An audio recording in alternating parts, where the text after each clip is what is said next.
बहुत पुरानी बात है, हिमालय में प्रसिद्ध मानस नाम की झील थी।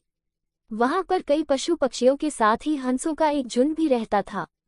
उनमें से 2 हंस बहुत आकर्षक थे और दोनों ही देखने में एक जैसे थे, लेकिन उनमें से एक राजा था और दूसरा सेनापति।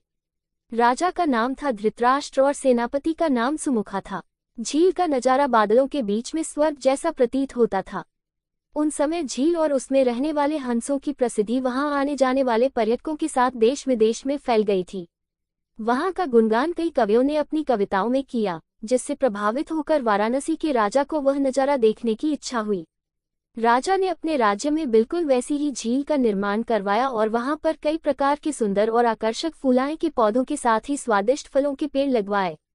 साथ ही विभिन्न प्रजाति के पशु पक्षियों की देखभाल और उनकी सुरक्षा की व्यवस्था का आदेश भी दिया।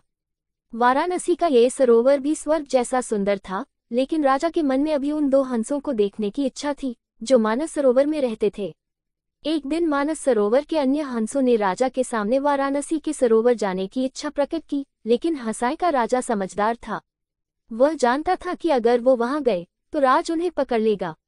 उसने सभी हंसों को वाराणसी जाने से मना किया, लेकिन वो नहीं माने। तब राजा और सेनापति के साथ सभी हंस वाराणसी की ओर उड़ चले। जैसे ही हंसों का झुंड उस झील में पहुंचा, तो अन्य हंसों को छोड़कर प्रसिद्ध 2 हंसों की शोभा देखते ही बनती थी। सोने की तरह चमकती उनकी चोंच, सोने की तरह ही नजर आते उनके पैर और बादलों से भी ज्यादा सफेद उनके पंख हर किसी को अपनी ओर आकर्षित कर रहे थे। हंसों के पहुंचने की खबर राजा को दी गई। उसने हंसों को पकड़ने की युक्ति सोची और एक रात जब सब सो गए, तो उन हंसों को पकड़ने के लिए जाल बिछाया गया। अगले दिन जब हंसों का राजा जागा और भ्रमण पर निकला, तो वह जाल में फंस गया। उसने तुरंत ही तेज आवाज में अन्य सभी हंसों को वहां से उड़ने और अपनी जान बचाने का आदेश दिया। अन्य सभी हंस उड़ गए, लेकिन उनका सेनापति सुमुखा अपने स्वामी को फंसा देखकर उसे बचाने के लिए वहीं रुक गया। इस बीच हंस को पकड़ने के लिए सैनिक वहां आ गया।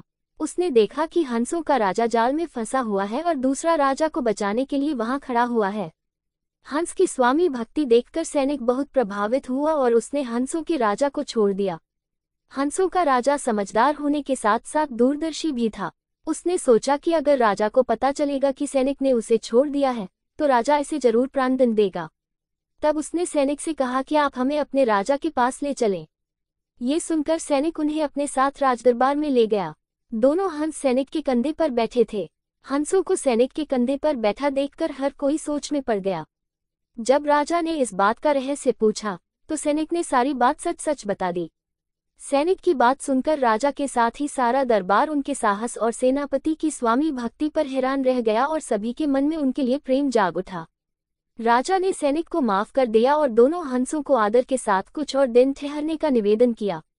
हंस ने राजा का निवेदन स्वीकार किया और कुछ दिन वहां रुककर वापस मानस झील चले गए। किसी भी परिस्थिति में हमें अपनों का साथ नहीं छोड़ना चाहिए। अगर आपको मेरा ये वीडियो पसंद आया हो तो उसे लाइक, सब्सक्राइब, कमेंट, शेयर जरूर कीजिए।